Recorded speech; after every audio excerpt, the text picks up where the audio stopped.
This is episode 9 of the Matrix Empire After Action Report. This is your host, ID Jester. In this episode, I'm going to spend some time fixing up some of the situations that have befell our empire during the last couple episodes. And I'm using the advice that my human advisors have posted on the Matrix forums. I'd like to spend just a second letting my advisors know that I appreciate all of their time and effort that it takes them that they've spent posting all of their information and all the good advice that they have given me throughout the series. And I do appreciate all that you've done to make this a very interesting and exciting after-action report. It's always good to see that other people get their feelings and thoughts on the situations that come up during the game. As I've mentioned, I spend a lot of time with the game on pause before I actually start recording, making sure that all of our exploration ships and all of our construction ships are out doing the best thing that they can do. And I try to micromanage them while the game is on pause before I start recording, so I can spend more time talking about the bigger situations that have come up recently. One of the things that happened last episode is way out here in sector F5, we encountered a signal intercept station that had some information on it, and we also had found a new form of government on one of the runes on one of the moons. And so I had posted the information asking my advisors about whether our empire should switch to the way of the ancients and their form of government. As you can see, there's quite a few bonuses that it gives our respective empire. And so I'm taking the advice of our esteemed advisors, and I'm actually making this switch, which I'm actually already done previously to starting this video. So I've actually started the process of moving over from our government to the way of the ancients. Some of the other things that I want to look at and get taken care of while the game's on pause. I've been trying to contact our characters in intelligence division, but have been unable to do so recently.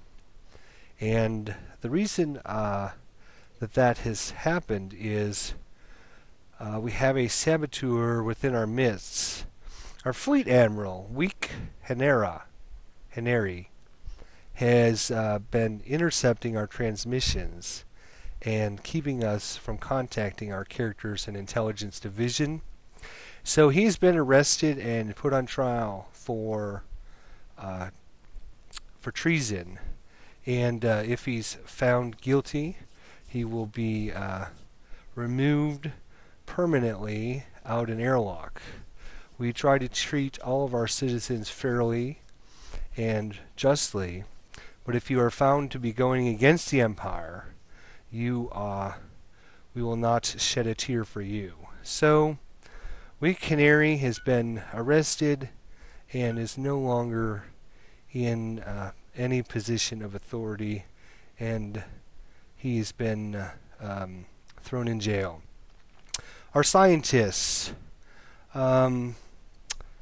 we are going to reposition some of our scientists based on their abilities here. You notice that Randall Shakoa is actually got bonuses in all three of the different research patterns. And so I'm going to transfer him to a different station where we can use all of his bonuses. Our new scientist, Wei Akori, is just good at high tech high tech. So we're going to transfer him to a high tech facility. If we go into our research and we go to research stations, I think that our main scientist, which is good at everything, should probably go to a station that has multiple patterns of research in it. So I'm going to transfer him to the Mythos 10 spaceport. And I'm going to transfer our secondary scientist, who's good at high tech, to a facility that deals with high tech only.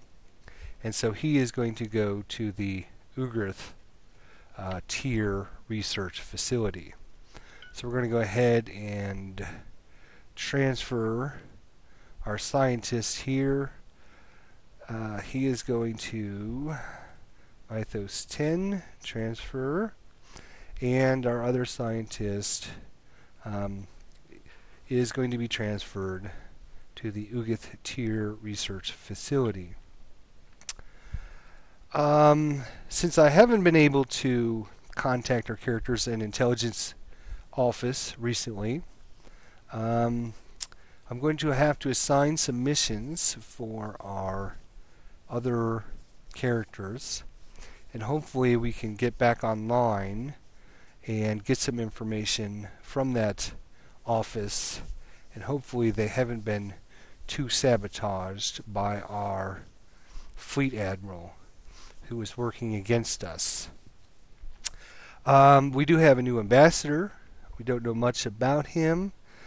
Some of the advice that has been coming in from some of the other advisors is to transfer him out to our main ally, the Teekans. And here's a summary of our diplomacy.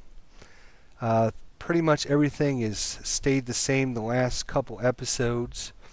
The Xenox and the Free Teekans are both rodents we've kind of aligned with one another. The two humanoid races, the Kadari and the humans, have kind of aligned themselves with one another. And the two amphibians, the Quaminos and the Wakaris,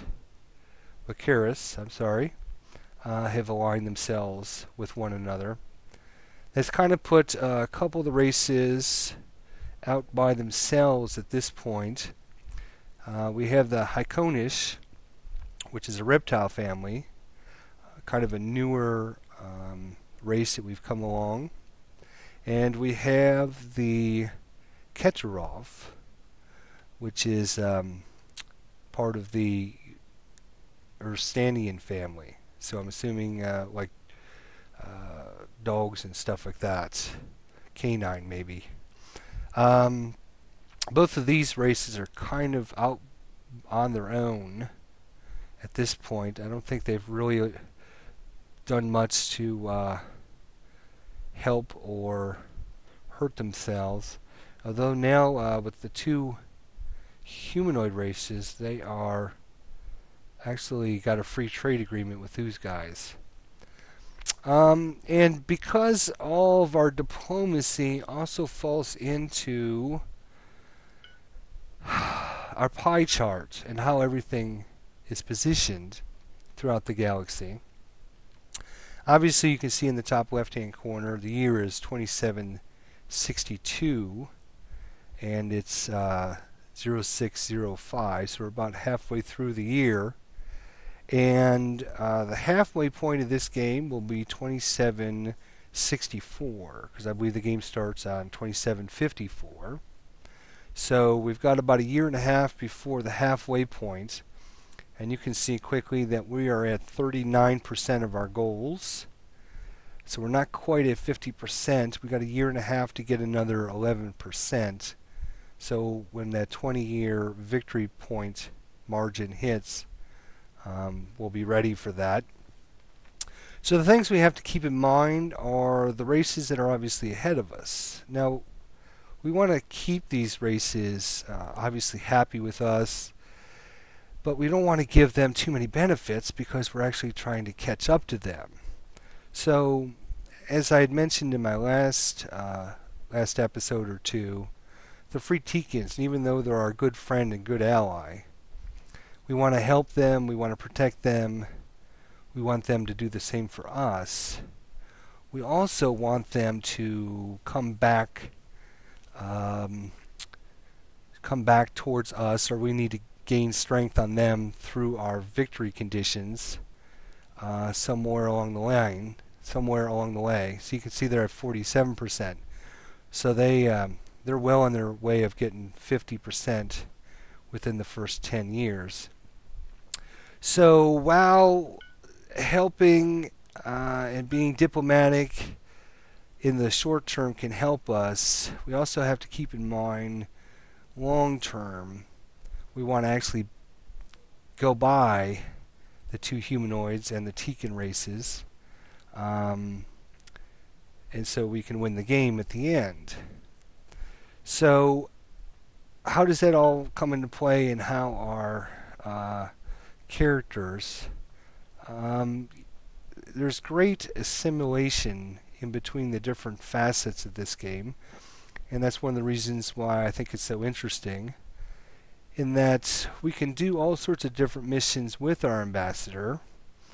Would it be more advantageous for us to secure better relationships with our friends, or try to take someone that's more neutral and try to make them a friend, or again somebody that's very angry with us, take our ambassador and see if maybe they can appease them enough so that we don't have to worry about war with them. The advice, like I said, since we haven't had much contact with our characters and intelligence office, I'm actually going to look quickly again at our diplomacy screen. The Kadarin are actually cautious with us, or +6, but they're kind of upset because we have this valuable Caribbean spice, and we're getting a -5 because we're not willing to trade that with them now. I think all the races also feel that way, because now they know we have this Caribbean spice and they want it, so it's actually hurting our relationship even with the Tikans, even though we still have a +20 with them. What I wanted to do was look at, again, these guys are ahead of us on the pie chart. So becoming friends with them, can we still overtake them by having, if we form a free trade agreement with them, is that going to help us overtake them? And same thing with the humans. If we form a free trade agreement with them and we become quite friendly with them, eventually can that help us become better and stronger than them?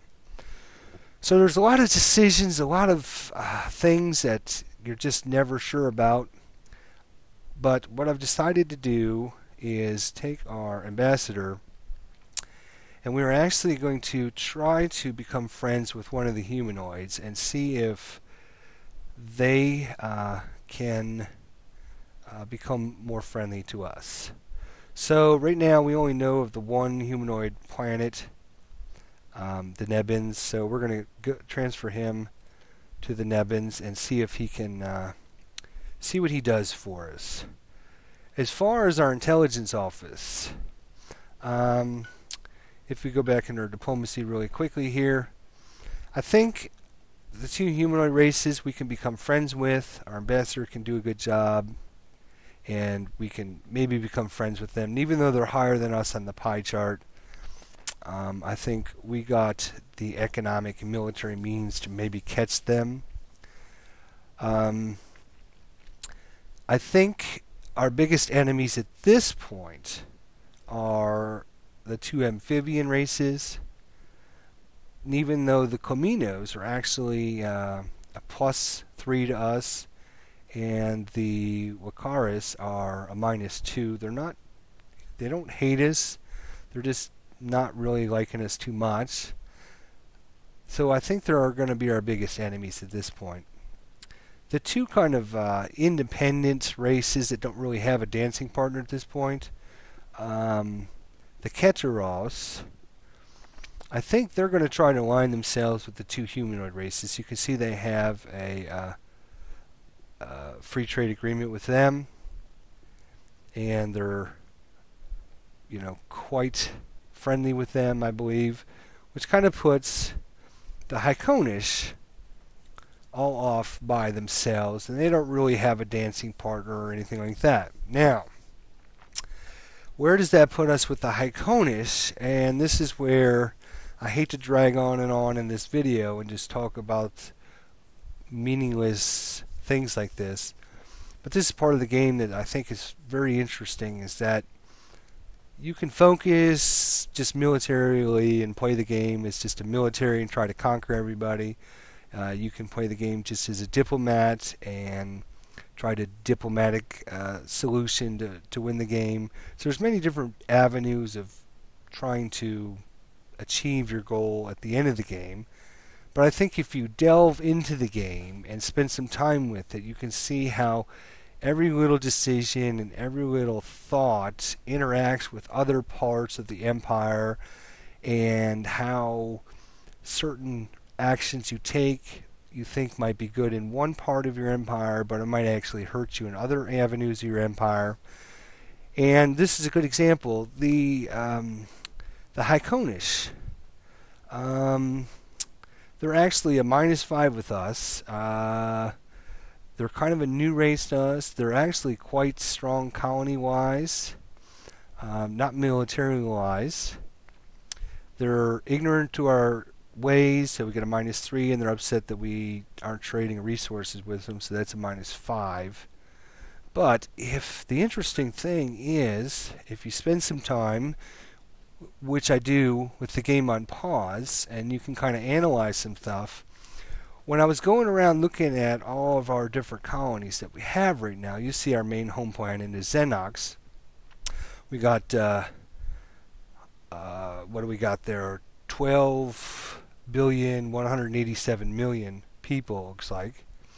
And they seem to be all Xenoxes. But when you start looking around, this is that Bifukal marshy swamp planet that was Haikonish that decided they wanted to join our empire. And they have 2,046,000,000 population. So they're actually quite got quite a few people on the planet, and they're Haikonish. Now, if we start looking at our other colonies here, you notice that we're Mythos 10, which is our second planet that we colonized, which was south of our home planet. You notice there's now 13 million Haikonish on it. And they're actually giving us a population growth of plus 27.2%.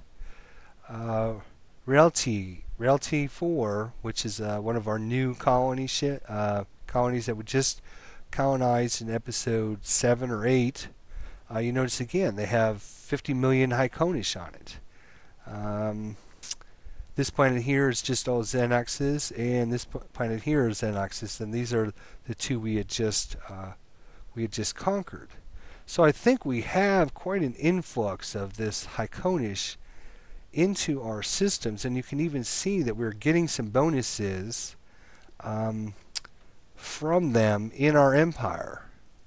If we go back to our other screen, but let's see, where was the one that I saw was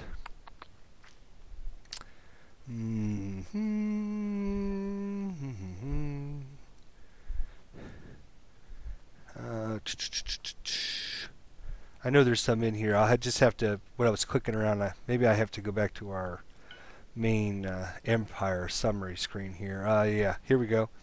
Because we have the Haikonish, we're master engineers, which are giving us ship maintenance minus 15% from the Haikonish, and we're also cunning schemers now. We got better spies, plus 8% from the Haikonish. So I think, based on all this information that I just keep babbling and babbling on about, I think diplomatically we need to start looking at the Haikonish and having them become a good ally of us would be good. Not only because we got 50 million of their people starting to influx our planets, but because they do have quite a few colonies. So I think we need to start looking at maybe getting friendlier with the Hycones. Now, I will leave all this information up to my esteemed diplomatic office and let my diplomatic officer make the final decisions. I am just making some recommendations and thoughts and suggestions because I have a lot more time to sit down with the game and look at it and pause and analyze how things go. And a lot of times I don't spend that time going over that stuff on the screen and giving my advisors all the information that they need. So that's kind of where our diplomacy lies. And hopefully, I mean, we're not going to try and go to war with anybody, I don't think, at this point. Maybe one of these aquatic races. And even if these guys stay ahead of us, I'd be willing to go to war to them just so we could bypass them on the pie chart. I mean, if we get to 5 years left and they're still ahead of us on the pie chart, I would definitely think about going to war with them or try to cause their downfall somehow.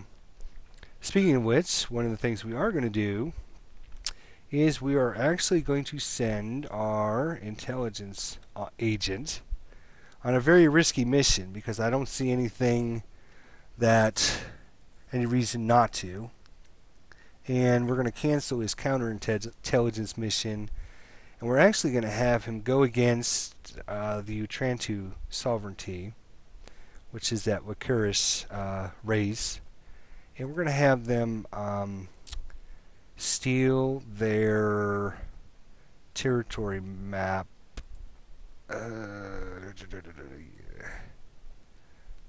Yeah, steal their territory map. Sounds like a good idea.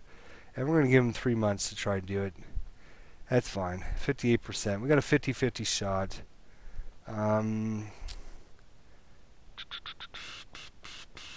Just wondering if there's anything else that might be better to have them try to do.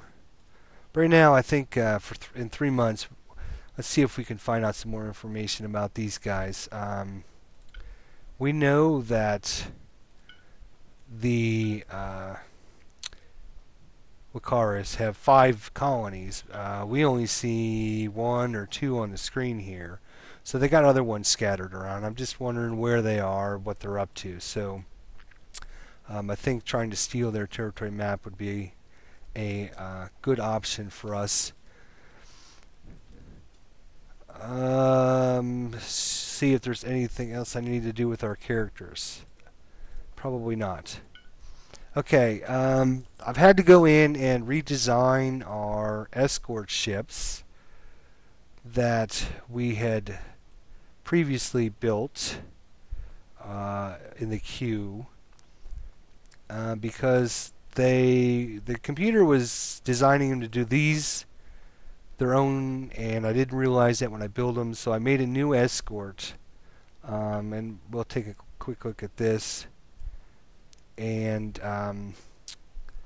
these escorts are going to cost us quite a bit of money and quite a bit of maintenance, but I want them to be able to go out and kill all these pirates. Quite a bit of shields on them, good firepower, and so you can see what they have there. Okay, we've changed our government type. Let's see what else we need to talk about. Oh yes, we have 2 very special spice locations. Down here is our Caribbean spice.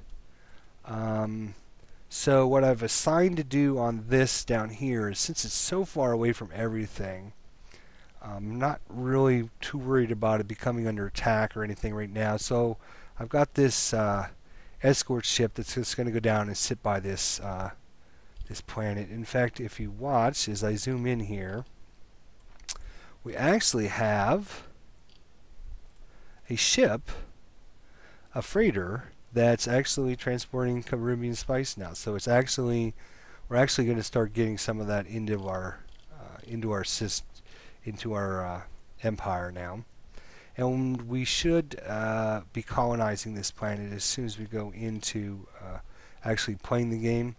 I've redesigned where our exploration ships are headed, and the reason I do that while the game is on pause is crap like this, where the computer has assigned this ship here, an exploration ship way up here in this system, to come all the way down to this system to explore it. And even though we have an exploration ship that's right adjacent to that system going out there. So I usually spend some time before the game starts making sure and redesigning where all of our exploration and construction ships are going. Speaking of our construction ships and our other major source of luxury resource there, I've got 4th Fleet, which is coming up to our Nultra system, where, if you recall from last episode, we had our base that was attacked on our planet that has the Zabinian fluid, and they ended up killing that base that was there.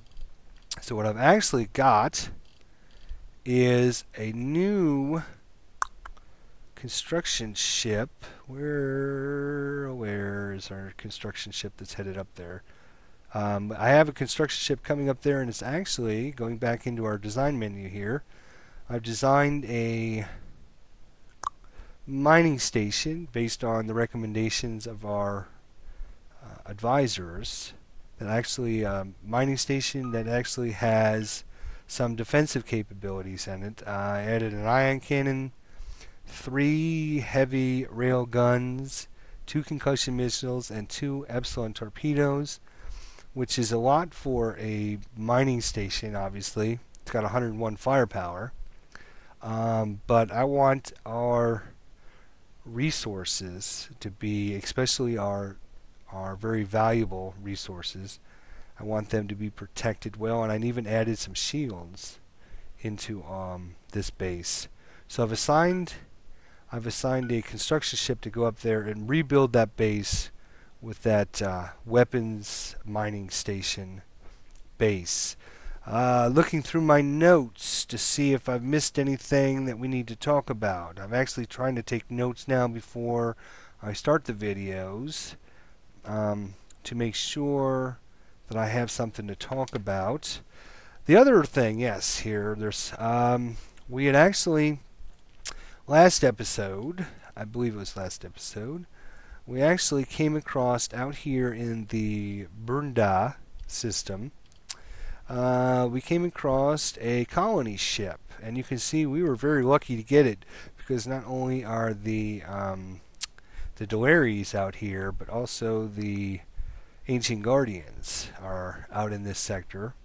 So luckily we found this colony ship. The colony ship here has millions and millions of Daiuts on it.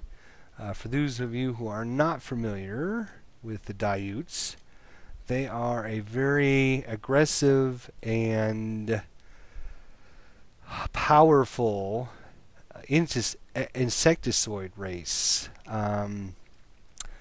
and they can become very dangerous and very hostile, and so I put it up to my advisors what they thought about it.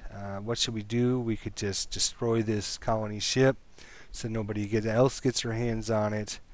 The Daiuts are actually live and work on desert planets, which we don't actually know yet. And this is where spending some time analyzing everything beforehand hopefully is going to give us some advantages.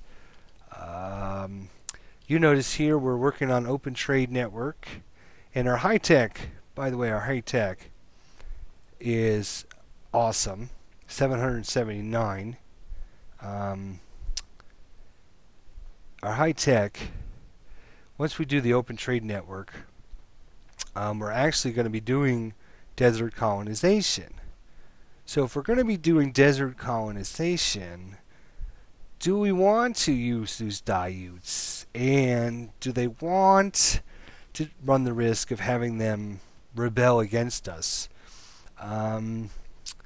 So what I think, based on one advisor kind of gave me information to yes, we should try to use them and colonize them, and another advisor told me to scrap the base, and I've not heard from the other advisors at this point. So what I think I'm going to do is actually kind of we are going to keep the colony ship, and I'll give you my reasons behind that. As soon as this gets done, the Open Trade Network, we're going to start getting into desert, and as soon as desert becomes about 50% of the way done, I think I'm going to crash that so we can get it done as soon as possible. Crash research that. That will give us a place to put these Daiutes, and I'm hoping that we can find a place kind of away from our main kingdom, our main empire, where that will give us several bonuses, because if we look at what we need to do to win, and of course we play the game to try to win, if you look under population, obviously, having these millions and millions of Daiutes in there can increase our population within the compared to the other empires.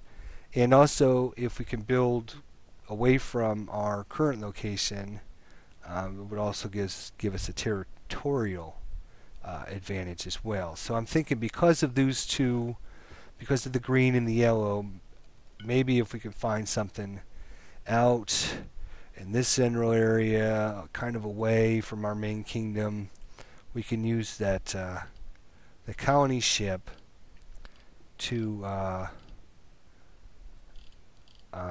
start a new colony for us. I'm actually going to move that colony ship into our system here, so maybe it's got some protection just in case it gets attacked. And I'm just going to have it what? Colony ship. Let's just have it go move to this moon for right now. Okay, so that way it's near someplace. I'm going to actually put the game back on pause for just a minute, because I want everybody to witness our new and special colony. Oh, wow. And as the best laid plans never come true, we have now encountered an independent colony of Daiutes, who are extremely unfriendly, tenacious fighters. They have preserved an ancient legend in which they share with you. They say that the ancient ancestors were once a spacefaring race traveling between the stars, but that knowledge is lost in a terrible disaster they refer to as the Great Forgetting. The population seems to be very hostile towards us. It would be very difficult to colonize this moon. Alternately, of course, we could just invade their colonies and enslave this worthless rabble. So let's go to where is this? Oh, and notice, interesting enough, the name of the system is Daiu. And it just so happens the name of the system is Daiu, and the name of the race is the Daiutes. So, interesting. Okay, so we certainly don't want this race becoming independent. Because if the independent race becomes an empire, then we all of a sudden have a new enemy on our doorstep.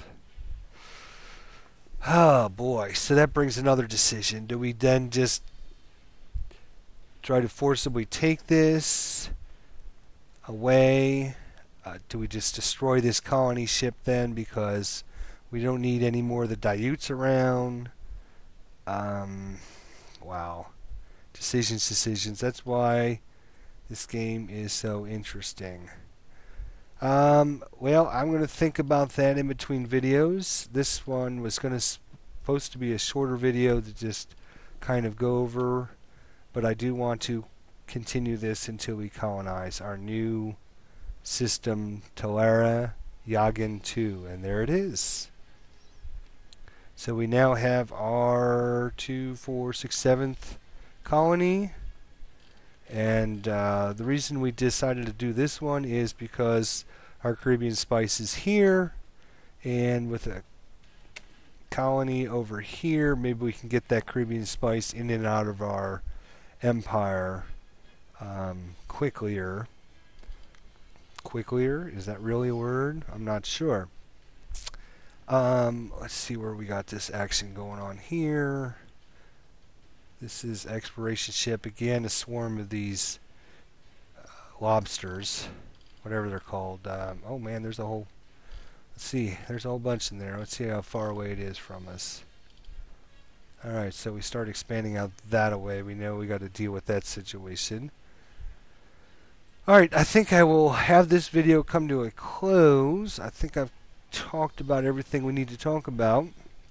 In the next episode, I can actually start to play the game, and we can see what interesting things happen during that episode. So I appreciate you stopping in and watching this video. I hope you find this after action report as interesting and as fun as I do. Thanks a lot for watching.